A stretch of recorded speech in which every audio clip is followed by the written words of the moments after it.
This is the Plainville Historical Society's series of tapes called Plainville Memories, and this is tape 2. And this morning, in August of 2002, we're interviewing Brayton Tompkins. Brayton, tell us where you all began. Well, I was born in Hartford. When I was 1 year old, the family moved to Plainville and located on Broad Street, western part of Plainville. 190 Broad Street, right? 190 Broad Street, in the western part of Plainville. My father had bought a house there. It was had been a farmhouse at one time.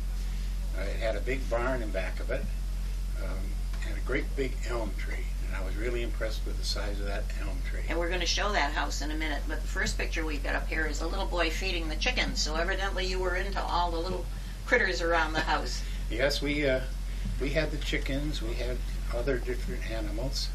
My father had been brought up on a farm, and he just couldn't get that out of his system. He couldn't get it out of his system. Now we have the Hosea, or Josiah, whichever way you want to spell it, Brown house. And you said your mom did some research on that house. She did some research. She traced back through the records and got back as far as 1795. Had to go to Farmington to do that. And was that under the name of Mr. Brown? I believe it was. And that was the front part of the house was 1795, and then there were additions put on afterward. When the state did their study, they came up with 1855, but you can understand where they're doing thousands of buildings around the state. They probably didn't do the detail that your mom did. Yeah, she was a great detail person, and I'm sure she enjoyed going back like that. And the big elm tree, we can see the big elm tree to the left of the house on this picture. And I believe the porch was a later thought also. Yes, the porch was a later thought. The elm tree, I remember in the hurricane of 1937, I guess it was. 37, 38. Standing on that back porch and watching those tremendous limbs twist and turn, and fearful all the time that maybe one will come down. But the tree sustained itself. Sustained itself very well. Was there any damage on Broad Street in that storm? Yes, there was damage. My father was working at Trumbull Electric, and I had to go pick him up on a car. And since this was in the afternoon, I had to weave my way back and forth Broad Street over to through the debris. Through the debris. By the way, you didn't tell us what year you were born. Oh, I was born in 1921. Okay, so by the time the storm came, you were just about able to drive, right? Just about able to drive. Of course, they weren't as fussy about driver's licenses then. I guess not. So that's the wonderful old Brown house, and that still stands on Broad Street, correct? It still stands, and it's been added to in recent years. Now we have a picture of a cow that your dad also had, and he ran into a little problem with the cow, didn't he? I think it was, he still wanted to be a farm boy in his heart, so he bought a cow. And there weren't any other cows on Broad Street that I remember. She must have been pretty lonesome. We had her about a year, and he even sold some milk to the neighbors. Now, was there a barn that went with the house? Oh yes, there was a big barn. And were there other barns on Broad Street at that time? A few, but nothing like this. Nothing big barn. Nothing big. Yeah. My father had to give up the cow, or he chose to give up the cow, because the state found out that he had it, and immediately started sending inspectors down with all kinds of rules and regulations, testing the milk. And that was because of the TB that was prevalent at the time. They had to test the milk. So he decided it wasn't worth the effort. Do you remember the cow's name? I think it was Daisy. Oh, there were so many daisies. There were daisies all over the fields. That's right. Now we're going to show a picture of an adorable little boy. And besides the adorable little boy in his red cart in the front, the background of this picture is very historical because it shows Broad Street in a completely different era. Now, you were born when again? In 1921. And you must be maybe 4 years old in that picture? I would guess about that. So we're looking at 1925 and what Broad Street looked like. And what are those low buildings with all the doors? That was chicken houses. Chicken houses. And shall we talk about Mr. Hart just a minute? Because I think the little story you have is cute, and I don't think it's a bad story.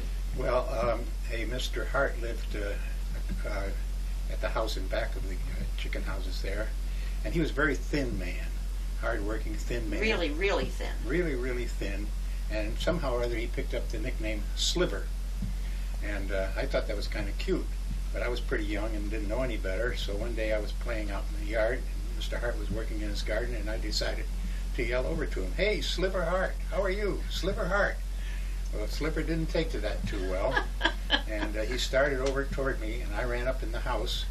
And I remember my father came down, and he apologized. And he had an awful hard time to keep from laughing. I would think so. There was another Mr. Hart in town with a strange name, and he was Pigtail Hart. And he ran a milk route, and one of his friends had slaughtered a pig, and they stuck the pigtail on the back of his milk wagon. And he didn't know about it for weeks, but as he drove through town, everybody was snickering and laughing. So we have Sliver Hart and Pigtail Hart. That's right. Is the house still there? That I was. The Hart house. The Hart house is still there. Where the chicken coop is they built other houses. I so see. It's filled in because Broad Street, when I was a boy, had very few houses really. Well, you can see that in the picture. One of the houses that is there was the home of one of our members later on. That's right. Carol Sommerfeld lived there, and she moved there from New London area, I believe. Down towards the shore. And they were very friendly with my father and mother and the Sommerfelds. We were quite friendly. Now, in that era, of course, there were no established playgrounds. No, around, there was no playgrounds. Maybe a jungle gym somewhere. But, but you kids made up for it. Oh yes, we everything was sandlot in those days. Sandlot games. There's nothing organized. No little league. No midget football. Everything was sandlot. We played in a lot, which is now Hemingway Street. Okay. That was an open lot there. Going down towards the park. Going down toward the park. We played baseball, where we threw the bat to somebody, and they would go up like this, and whoever could get the last handful got to pick the first play. I never understood that. But then I don't understand baseball either. So we played baseball, and we played football. What did you play in the winter? Mostly the radio. You didn't do Fox and Geese or anything like that? Well, we ice skated. We used to ice skate a little bit on the old Plainville Pond. How about the canal? I didn't get down to the canal too much. Because in that the was winter. down by Broad Street School. The Plainville Pond? No, the canal. Oh, yes, yes. But you did skate on the pond. Oh, yeah. And that actually was pretty dangerous because that was really deep near the dam. I guess I didn't know any better. Well, and somehow kids never got into the terrible trouble they're getting into today. I think it was an altogether more innocent world, and children could play wherever they wanted to. That's true. It wasn't organized, but I think we benefited in a way by the fact that we had to organize ourselves. I love to see children use their imagination. Now, when you were out on Plainville Pond, was it still being used for power? Not that I remember. Okay, I think that was turnover time when they were bringing in electricity to all those plants that were there, those factories. But that, of course, was our first source of power in the whole town. That goes back way into the 1700s. So that's the story of the little boy with the red wagon. Can you think of any other big changes on Broad Street? Of course, the school was there. The school was there, and I went to the Broad Street School, as well as the Linden Street, as well as the old high school. Now, why would you have gone to Linden Street? I went to Linden Street because that's where they had junior high in those days. Okay. Broad Street was kindergarten through 6th grade, and then 7th and 8th was at Linden. Okay. At one time, they also had industrial arts at Linden Street, a little later on, I think, because my husband went to industrial arts there. Mm-hmm. Now we have a picture of two ladies and that adorable boy again. In a different... Your mother must have really liked to dress you up because you always look so cute. But tell us about these two ladies, because these ladies are extremely important in our industrial history of the town. Yes, my father was pretty well acquainted with Mrs. Stevenson, Mrs. Mary Stevenson. We called her Mamie. Mm-hmm. She had the nickname Mamie. And she's the older lady in the picture. The lady sitting down? I don't think so. I think she's the younger one. She's the younger lady standing, okay. Standing, and the older one is her mother. Okay, do we know her name? No, I don't remember the mother's name. Okay. I remember Mamie because she did some paintings for my father. Mm-hmm. In fact, I have some at home. Maybe I should have brought them along. Should have been nice to see them. Be nice to have one in the museum. Yes, it would, wouldn't it? Yeah. And what these ladies did, to explain it to our audience, is they were the reverse picture painters on the clock decorations. When you bought a clock, sometimes it had a glass door on the bottom, and there'd be a beautiful scene on it. And these were painted from the inside. It was reverse painting, which was tricky to do. Mm-hmm. And we used to have a big clock shop in Plainville. They didn't manufacture clocks here, but they manufactured the components of the clocks here. And it was over on East Main Street. And a lot of ladies worked there, and they rented rooms there nearby. They rented rooms in the tavern that we recently lost, and they were called the Clock Shop Girls. And they did beautiful paintings, and then these panels of paintings were sold to Sessions Clocks and the different clock places up in the Plymouth Valley and the Bristol Valley. So anyway, to tell me what you can tell me about these ladies. Well, we used to visit on occasion, and up at their place. We didn't, I don't remember them coming down to our place, but they lived up on Redstone Hill, and we visited them, and they had a daughter, Antoinette. I was pretty young then, and I mostly just sat around and watched and listened as the older folks talked. Well, now I remember Antoinette, and she and I had several conversations about this would be her mother in the painting, and I guess at that time she had a lot of the painted pieces. Mm-hmm. So they must be around town somewhere. Now, moving right along, as they say, we're going to do Picture of the Hills Mansion, and you've got quite a lot to tell us about that. Yes. When I was in high school, I guess I was probably about 16 years old, when I somehow or other got a job working at the Hills Estate as sort of a handyman, I guess a lot of people in town work there. And it was hard to get jobs in. I was pretty lucky to get it. And how much did you get paid? I got paid 25 cents an hour. I worked for a Mr. Fred Pullen, who was Mrs. Hill's brother. Mm-hmm. And I did things like mowing the lawn.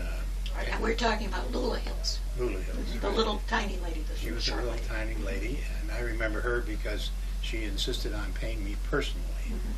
That wasn't any job she could let her brother do. I had to. She wasn't going to let him handle the quarters, huh? I would go in the kitchen at the end of the week, and she would count out the money for me. Now, what do you remember about that kitchen? Do you remember anything about the interior at all? No, I don't. I never got past the kitchen. But I understand the kitchen was pretty impressive because they could cook for large groups. It was a large kitchen. Mm-hmm. I remember that. Yeah. One of the things that happened while I was working there, I was washing windows on the first floor, but the windows were high, and I had to get on a ladder. And I was up on the ladder, and a thunderstorm came up. And it hadn't really started to rain. I was still on the ladder when some lightning came down and hit a tree maybe 25, 30 feet away from me. It knocked me off the ladder, and I remember lying flat on my back and looking up and thinking it was snowing. And this is kind of crazy. I thought it's snowing, but then I came to realize that what I saw coming down were little tiny bits of bark. The lightning had struck the tree, it had stripped the bark off and knocked some of it into these tiny little pieces. Mm-hmm. So I lay there and I watched that come down. And gained your senses. I don't remember hurting it at all or tingling like they say some people do, but Mr. Pullen came running and he escorted me into the kitchen. Mrs. Hills was very concerned that maybe I'd been hurt, and she told me to go home. I said, I'm all right, I can stay. No, you have to go home. So I went home. She didn't want you to die in the premises. I guess not. Insurance problems or something right. like that. But I went home and came back again the next day, as I recall. When you worked there and when you worked other places in town, your next job was at Trumbull's? Yes. Because you were 16 when you worked for Mrs. Hills, right? Yeah. So then you went to Trumbull's. Well, I went to school first. Mm-hmm. I went to the Bentley School of Accounting in Boston for 2 years. It was a 2-year course then. Now it's a big college. And got out of Bentley and was hired by Trumbull Electric. And how many years did you stay at Trumbull's? I stayed. My whole career was at Trumbull's, 38 years. My goodness. Yeah. We Plainvilleites really have longevity in our jobs. We stick to things. Yeah. At least our generation. Well, our generation maybe was a little more insecure than some generations. Mm-hmm. We grew up in the Depression. Right. You didn't take chances with your job. No, if you got a job, you were so lucky to get a job. And by the way, my first job was 25 cents an hour too, washing flower pots. Uh-huh. Now, when you went to Mrs. Hills, you walked. Oh, yes. Yeah. Now, when you got a job at GE, did you have a car yet? No. So you Excuse me. No, I didn't have a car. I was living at 190 Broad Street, mm-hmm. First floor of my parents' home. So that was a walk. That was a walk. After I'd worked there for a few months, a Mr. Baker, O.M. Baker. Oh, yes, I remember Mr. Baker. Mr. Baker, he lived up on Redstone Hill. Yes. and he offered to give me a ride. He was an executive at GE. Yeah, and he would give me a ride down in the morning and a ride back at night. That was wonderful. Oh, it was That great. was wonderful, especially in bad weather. Yes, very much so. At that time, this is before the war, right? Yes. Okay. At that time, jobs were very scarce in Plainville. That we had the foundry, we had Trumbull Electric. What other major employers can you think of? We called it Standard Steel. That was the forerunner of Marlin Rockwell. Yeah. Marlin Then it became Marlin Rockwell Drake, with several names it went through. It went through several names until it became what it is now. Yeah, which is everything. Which is a pizza place. Lots of little businesses in there. Yeah, that was a big change in Plainville's economic picture as well as its industrial picture when Marlin Rockwell went out. You mentioned being hard to get jobs. I was very fortunate when I got out of Bentley to get a job at Trumbull, $16 a week, and I didn't work any overtime. That wasn't bad for a single young man who didn't have to hire his own car. That's right. And you were an accountant. I was an accountant, but I was doing the most menial bookkeeping work you can imagine when I first got hired. And which one of the Trumbulls did you work under, Henry? I worked for Ed Brastow. Oh, yes. And Mr. Brastow. I worked for Ed Brastow. He was like second tier down from the Trumbulls. And Dick Goodwill. And I worked for Dick Goodwill. And then Herman Pappenforth. These are all names. These are all customers of mine at the flower shop. Yeah. So I stayed there my whole career, which was kind of unusual, I guess. Well, it is and it isn't. Now, my husband had two brothers, and they both stayed at General Electric their whole lives. Or Trumbull Electric. They went in right off high school, stayed there all their lives. Bob tried it once, and no, he ended up doing other things. But I guess if you got in there, it was like a family. Very much so, very much so. It had been a family for my father who worked there. Yeah. Well, see, this is it. You were second generation, so it was like second nature to you to work there. I guess so. Yeah, well, that's great. And then, of course, the war came. 1941 changed lives all over Plainville. And we have this handsome man, still the same kind of impish smile that the little boy had in his red cart a long time ago. So, yes, the war came along, and I was working there at Trumbull, and in July of 1942, I enlisted. I had a draft number which would have come up, did come up in December, but I was kind of eager to get in. You wanted to get in. Wanted to get in. And you went in the Air Force.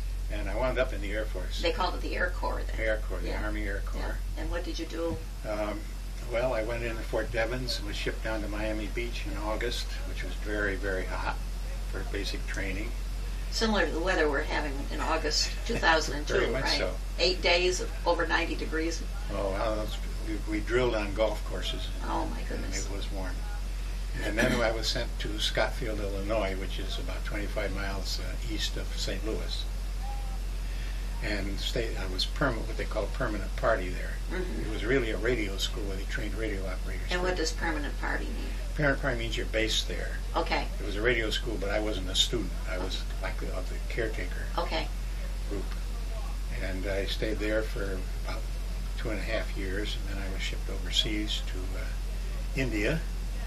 And I remember thinking that we didn't know where we were going, of course. They put you on a train, and you don't know where you're going to go. And I was thinking to myself, now, of all the exotic places, where would I like to go? I'd like to go to India. Oh, my goodness. So I went to India and found it very much less than exotic, where I was anyway. It's just hot and sandy. Hot and dirty, and cows walking around the streets. That's right, because their cows were sacred, and they couldn't push them out of the way. We wound up close to Calcutta, and we could take about 15 miles out of Calcutta, and we could run the Army ran a little bus in there, and you could go in, and the cows were walking around the streets of Calcutta, which was a fairly modern city. India was kind of a jumping off place for our forces, wasn't it? It was the jumping off to the CBI. And what do you remember? What was the most? I don't want to say exciting because that. What thing do you remember the most about your service? Meeting my wife. You met her in the service. I met her in the service. Was she in the service also? No, I met her in St. Louis. We would go into St. Louis for our recreation and see ball games and things. And she was going to Harris Teachers College, learning to be a teacher. And I bet they wrote the song about you, I'll Meet You in St. Louis. No, I think that was a little bit earlier. A little earlier. But anyway, she was going to teachers college, but she was working as a waitress to get money to do that. And I happened to stop at where she was working, and she waited on me. And I thought that was a pretty cute waitress. One thing led to another, and we finally got married. I love the wedding picture because it's so typical of the time. And you and I were looking at it earlier, and I said, Mary doesn't have eyebrows like that. So obviously the photographer did a little retouching. But her outfit is so absolutely perfect for the 1940s. You could use it as a fashion picture. The pretty little shoes and the white gloves. Everybody wore white gloves. Everybody had a hat in those days. And the hat looks like a little cupcake. Yeah. And of course you're looking very dignified and a little nervous, I think. I think so. And this was a chapel of some sort? Well, we were married in a little Lutheran church in southern Illinois. It's a very small town. And it was the first wedding they had had there in several years. Oh, my. All the men had gone to the service, I guess. And so the church was very crowded. I remember that this was a German community. And in fact, some of the services were in German, but not the wedding service. And I remember that after we were married, we went out and we stood in front of the church and greeted the people as they came out. And as was the custom, which I had never heard of, the men would hand me a $1 bill. For heaven's sakes. All the men came out handing me a $1 bill. I thought, that's great. This is wonderful. Wonderful. A whole $1. Of course, that was probably equivalent to $10 today. Yes. But that or was more. That was an interesting... so how much did you get? I don't remember how much we got. We got enough to go to St. Louis on our honeymoon. Great. Well, that was probably the whole intent. Yeah. Let's go back to the Hills Mansion for a minute. You said you never got into any of the interior rooms. Other than the kitchen. But what do you remember about the grounds? They grew grapes there, didn't they? Were they still growing grapes when Lula was there by herself? Yes, I think they were still growing grapes. The grounds were big, I remember. And they had a greenhouse. They had a greenhouse in the back. And did they still have horses? No, they didn't have Okay, because at one time they had racers. Beautiful. We have pictures of those here at the museum. But the grapes were a big thing. The doctors used to come up from New York on the train and buy their grapes for their patients. And they got $1 a pound. Wow. Now, can you imagine that? I was just looking at an ad today, and it's a big deal. They're selling them for 89 cents a pound. But usually in the winter, grapes here are what, $2 or $3 a pound? Oh, yes. So what else do you remember about the grounds? Well, what did you do specifically? Did you mow lawns? I mowed the lawn. I do some odd painting job. Weed the garden. I remember that. What kind of a garden was that? It was vegetables? a vegetable garden. Vegetables. And this Mr. Pullen that I mentioned was the man in charge there. And he was a... Now, they were Southern people. Lula and her brother were from the South. And even when I knew her as a customer in the flower shop in the 60s, she still had a very thick Southern accent. And she was a very kindly woman. Nice lady. Yes. Very nice lady. Yeah. And did they raise flowers? Yes, they had some flowers. At one time, I guess the flower gardens were pretty extensive because I've read reports that when they'd have parties, the house would be full of flowers, even in the wintertime, because they had the greenhouse also. So what else was in that area at that time? There wasn't a lot on Washington Street, was there? No, there wasn't too much on Washington Street, and there wasn't too much on Broad Street. Then when you get up on the Redstone Hill, there was hardly anything. Hardly anything. The old Norton mansion was built in the 20s. Right, and Mrs. Stevenson's house was up there. And of course the Hooker house, which we know as Caddy Hurl's home, that was built in the 1700s, so that was there. And Rogers' house was there. Yes, yeah, right on the corner of the street into Forestville. At the same time I was working for the Hills, I had a morning paper route with Hartford Current. And it was interesting. Back in those days, that was a coveted prize to have a paper And you used to have to buy it, didn't you? You bought your route. You bought your route, and you had to be done by 6 a.m. in the morning. Wow. Oh, I wish that still held. And we worked out of the Bristol office. We were under the Bristol office, and the manager of the office was a Mr. Tluck. Tluck? As in chicken? Tluck. Oh, Tluck. I Okay. had hard trouble. And he would come around maybe once a week and park in front of my house to make sure I got back by 6 o'clock. Now, how did you pay for your papers? He came and collected it. He came to the house and collected it. And do you remember what the Current sold for then? 3 cents. Yeah, my husband had a route probably a little later than that. And he could tell me even as an adult when we were married. He could tell me who used to give him tips and who didn't give him tips. Well, I could, 20 cents came out to 18 cents a week. And you get 20. You didn't get the, and you would sometimes get 20, but Lee Williams, he was on the route, and he used to give me a quarter. He was my Goodness, hero. he was your hero. Oh, 7 cents. Yeah, Oh, Lee was God. a wonderful man. His wife Lillian worked for me for many years in the flower shop. Oh, yes. I keep interjecting this flower shop business because that's my only line of history. But yeah, and of course his father Otis was a great historian, and before his demise, he helped me with a lot of information on town. So you got a whole quarter. Got a whole quarter from Lee every Now, year. did you have a bicycle to Oh, yes, to I had a pedal? bicycle. Yeah. It was all the western part, everything west of Washington Street. I Wow. had. Prentice Street. But you didn't go like way out Unionville Avenue. No, I didn't go up Unionville Avenue, and I didn't have any customers on Redstone Hill. Do you remember what you paid for your route? No, I don't. But well, $15 comes to my mind. Uh-huh. And then when it was over with, when I gave up the route, then I got paid. Yeah, right. And probably had accelerated. I hope you made a profit. I think I made a little profit. Yeah. Well, we're down to 1 minute here. They're giving us signs, and we've got a picture of 3 little boys here with enchanting smiles, just like their daddy back in the red cart. So tell us a little bit about your later life and the 3 boys. Well, after we were married in 1946, in 1947, the oldest boy that you see in the picture was Robert. He was born. 2 years later, Vernon came along. And 4 years later, Stephen came along. Uh-huh. And they all grew up here, all went through all the schools in Plainville. Yeah. Now they're kind of scattered. Well, Robert lives in Harwinton. Vernon is an optometrist in Southington. Oh, that's not too far away. Not though. too far. No. That's pretty handy. Yeah. Stephen is a child psychologist for a school system in Cobleskill, New York. Well, he's the one that went the farthest.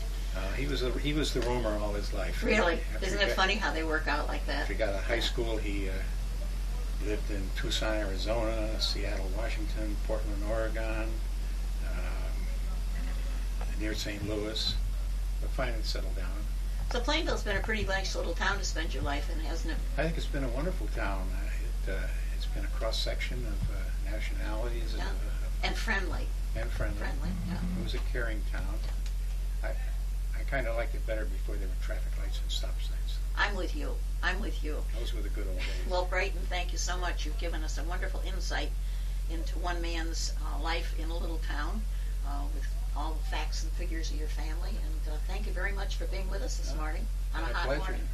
My pleasure. Thank you, Ruth. Are we through?